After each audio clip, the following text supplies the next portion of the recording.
ಪಾಂಡಿಚೇರಿ, ಮಹಾರಾಷ್ಟ್ರ ಸೇರಿದಂತೆ ಹೊರ ರಾಜ್ಯದಲ್ಲಿ ನೋಂದಣಿಯಾಗಿ ಬೇರೆ ಜಿಲ್ಲೆಗಳಲ್ಲಿ ಸಂಚರಿಸುವ ವಾಹನಗಳನ್ನು ಸೀಸ್ ಮಾಡಲಾಗುತ್ತಿದ್ದು, ಇದಕ್ಕಾಗಿ ವಿಶೇಷ ಕಾರ್ಯಾಚರಣೆ ನಡೆಸಲಾಗುತ್ತಿದೆ ಎಂದು ಸಾರಿಗೆ ಇಲಾಖೆ ಅಪರ ಆಯುಕ್ತ ಕೆಟಿ ಹಾಲಸ್ವಾಮಿ ಬುಧವಾರ ಪತ್ರಿಕಾಗೋಷ್ಠಿಯಲ್ಲಿ ವಿವರಿಸಿದರು. ಸುದ್ದಿಗೋಷ್ಠಿಯಲ್ಲಿ ಮಾತನಾಡಿದ ಅವರು, ಆಯಾ ಸ್ಥಳಗಳಲ್ಲಿ ನೋಂದಣಿಯಾಗಿ ಆಯಾ ಪ್ರದೇಶಗಳಿಗೆ ತೆರಳಿ ತೆರಿಗೆ ಪಾವತಿಸುವ ವಾಹನಗಳು ಆಯಾ ಸ್ಥಳದಲ್ಲಿಯೇ ಸಂಚರಿಸಬೇಕು. ಅಲ್ಲಿ ತೆರಿಗೆ ಕಟ್ಟಿ ಕರ್ನಾಟಕದ ರಸ್ತೆಯನ್ನ ಉಪಯೋಗಿಸಿದರೆ ಹೇಗೆ ತೆರಿಗೆ ಉಳಿಯುತ್ತದೆ ಎನ್ನುವ ಕಾರಣಕ್ಕೆ ಅನೇಕರು ಪಾಂಡಿಚೇರಿ ಸೇರಿದಂತೆ ವಿವಿಧ ಕೇಂದ್ರಾಡಳಿತ ಪ್ರದೇಶಗಳಿಂದ ವಾಹನಗಳನ್ನು ಖರೀದಿಸಿ ಬರ್ತಾರೆ. ಇಲ್ಲಿ ಯಥೇಚ್ಛವಾಗಿ ಅದನ್ನು ಓಡಿಸ್ತಾರೆ. ಇದರಿಂದಾಗಿ ರಾಜ್ಯ ಸರ್ಕಾರಕ್ಕೆ ಬರಬೇಕಾದ ಆದಾಯ ತಪ್ಪದೆ ಸರ್ಕಾರದ ಬೊಕ್ಕಸಕ್ಕೆ ಅಪಾರ ಪ್ರಮಾಣದಲ್ಲಿ ಹಾನಿಯಾಗುತ್ತಿದೆ ಎಂದರು. ಇದನ್ನು ತಪ್ಪಿಸುವ ದೃಷ್ಟಿಯಿಂದ ಸಾರಿಗೆ ಇಲಾಖೆ ಮಹತ್ವದ ಕಾರ್ಯಾಚರಣೆ ನಡೆಸುತ್ತಿದೆ.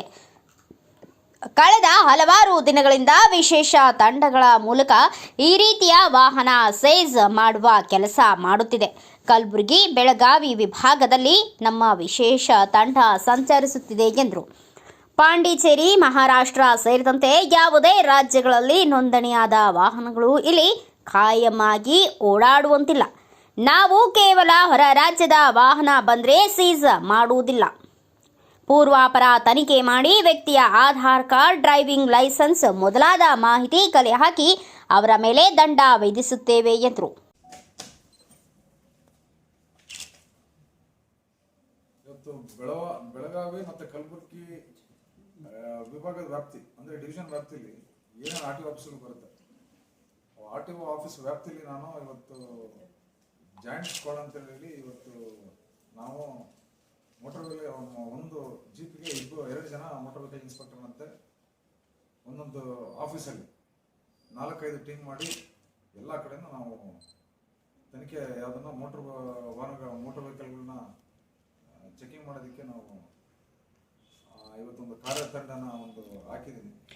ಅದರಂತೆ ಈಗ ನಿನ್ನೆ ಮಾಡಿದ ಪ್ರಕಾರ ಅದರಲ್ಲಿ ಸ್ಪೆಷಲಿ ನಾವೇನು ಇವತ್ತು ತನಿಖೆ ಮಾಡಿದ ಇದರಲ್ಲಿ ಪಾಂಡಿಚೇರಿ ವೆಹಿಕಲ್ಗಳು ಪಾಂಡಿಚೇರಿಯಲ್ಲಿ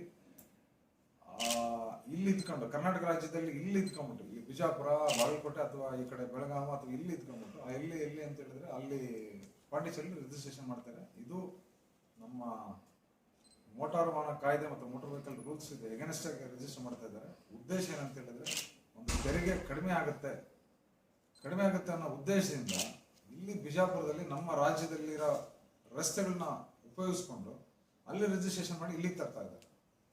ತಂದಿದ್ದು ಇದು ನಮ್ಮ ಕರ್ನಾಟಕ ರಾಜ್ಯ ಸರ್ಕಾರಕ್ಕೆ ಬೊಕ್ಕಸಕ್ಕೆ ನಮಗೆ ಲಾಸ್ ಆಗ್ತಾ ಇದೆ. ಅದರಿಂದ ನಾವು ಅವುಗಳ ವಾಹನಗಳ ವಿರುದ್ಧ ಅವನ್ನ ಸ್ಪೆಷಲಿ ಪಾಂಡಿಚೇರಿ ವೆಹಿಕಲ್ಗಳು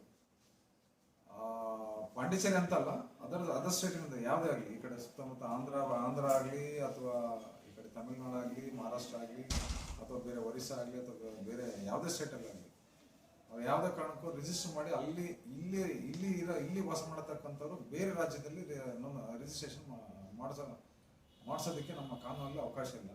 ಆದ್ದರಿಂದ ನಾವು ಸಾರ್ವಜನಿಕರಿಗೆ ನಾನೇನು ವಿನಂತಿ ಮಾಡ್ಕೊಳ್ತೀನಿ ಅಂತ ಹೇಳಿದ್ರೆ, ನಮ್ಮ ಕರ್ನಾಟಕ ರಾಜ್ಯದಲ್ಲಿ ಇರೋರು, ಇಲ್ಲಿ ವಾಸ ಮಾಡ್ತಿರೋರು, ಇಲ್ಲಿ ರಸ್ತೆನ ಉಪಯೋಗಿಸ್ತಿರೋರು, ನಮ್ಮ ಕರ್ನಾಟಕ ರಾಜ್ಯದ ಸರ್ಕಾರದ ಏನು ನಮ್ಮ ತೆರಿಗೆ ಏನಿದೆ ತೆರಿಗೆನ ಪಾಲಿಸ್ಕೊಂಡು ತಾವು ಇಲ್ಲೇ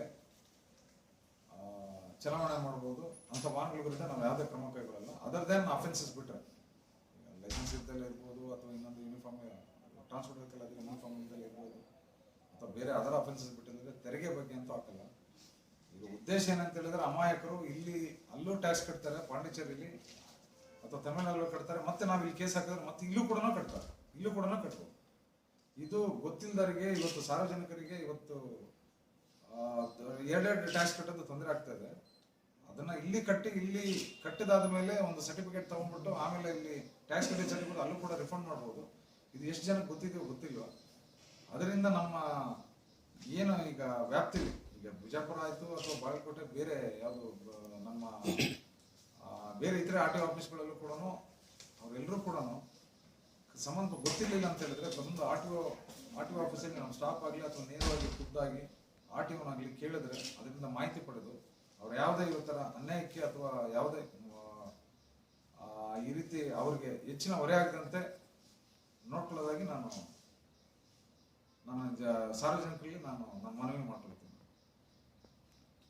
ಈಗ ಚೆಕಿಂಗ್ ಮಾಡಿದ ಪ್ರಕಾರ ಈ ಬೆಳಗಾವಿ ಡಿವಿಷನ್ ಅಂತಂದ್ರೆ ಬೆಳಗಾವಿ ಡಿವಿಷನ್ ಮತ್ತೆ ಗುಲ್ಬರ್ಗ ಡಿವಿಷನ್ ಅಲ್ಲಿ ಪಾಂಡಿಚೇರಿ ವೆಹಿಕಲ್ 65 ವೆಹಿಕಲ್ಗಳು ವಾಹನಗಳು 65 ವೆಹಿಕಲ್ ವಾಹನಗಳು ಅಂತ ಹೇಳಿದ್ರೆ ಅದರಲ್ಲಿ ಫಾರ್ಚುನರ್ ಇರ್ಬೋದು, ಕಿಯಾ ಗಾಡಿ ಇರ್ಬೋದು, ಸ್ಕಾರ್ಪಿಯೋ ಇರ್ಬೋದು, ಬೊಲೆರೋ, ಸ್ವಿಫ್ಟ್ ಡಿಸೈರು, XUV 300, ತಾರು, ಕ್ರೆಟಾ, ಈ ಥರ ಗಾಡಿಗಳೆಲ್ಲ ಇದಾವೆ. ಈ ಥರ ಇದ್ದಾಗ ಅವ್ರಿಗೆ ತೆರಿಗೆ ಉಳಿಯುತ್ತೆ ಅನ್ನೋ ಉದ್ದೇಶದಿಂದ, ಈಗ ನಮ್ಮ ತೆರಿಗೆ ಅಂದರೆ ಪಾಂಡಿಚೇರಿಯಲ್ಲಿ ಏನಿಲ್ಲ ಅಂದ್ರೆ ಒಂದು 40% ಆಗುತ್ತೆ.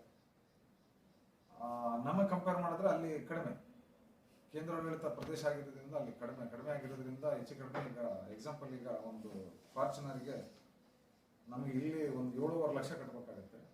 ಅಲ್ಲಿ ಕಡಿಮೆ ಅಂತಂದ್ರೆ ಒಂದು 40% ಅಂದರೆ ಒಂದು ಅಂದಾಜು ಅವ್ರ ಉಳಿತಾಯ ಏನಿಲ್ಲ ಅಂತಂದ್ರೆ ಒಂದು 2 ಲಕ್ಷದಿಂದ 3 ಲಕ್ಷ ಉಳಿಬೋದು. ಅದರಿಂದ ಆಸೆಗೋಸ್ಕರ ಅಲ್ಲಿ ಹೋಗಿ ರಿಜಿಸ್ಟ್ರೇಷನ್ ಮಾಡಿಸಿ ಇಲ್ಲಿ ನಾವು ತನಿಖೆ ಮಾಡಿದಾಗ ಅವ್ರಿಗೆ ಇಲ್ಲೂ ಕೂಡ ಅದ್ರ ಜೊತೆ ದಂಡನೂ ಬರುತ್ತೆ. ಬರೀ ತೆರಿಗೆ ಕಟ್ಟೋದಲ್ಲದೆ ದಂಡನೂ ಕೂಡ ಕಟ್ಟಬಹುದು.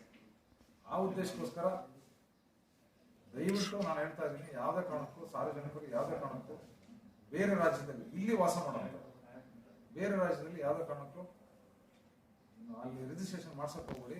ಇಲ್ಲಿ ಕರ್ನಾಟಕದಲ್ಲಿ ಇಲ್ಲೇ ಇರೋವಂಥವ್ರು, ಇಲ್ಲೇ ಪರ್ಮನೆಂಟ್ ಆಗಿ ವಾಸ ಮಾಡುವಂಥವ್ರು ದಯವಿಟ್ಟು ತಗೊಳ್ಳಿ. ಇಲ್ಲೇ ನಮ್ಮ ಸಂಬಂಧಪಟ್ಟ ಕರ್ನಾಟಕ ರಾಜ್ಯದ ಆಟೋ ಆಫೀಸ್ಗಳಲ್ಲಿ ಇಲ್ಲೇ ಬಂದು ತೆರಿಗೆ ಪಾವತಿಸಿ, ಇಲ್ಲೇ ಕಟ್ಟಿಸಿ, ಇಲ್ಲಿ ಆರಾಮಾಗಿ ಇಲ್ಲಿ ನಾವು ಓಡಿಸ್ಬೋದು.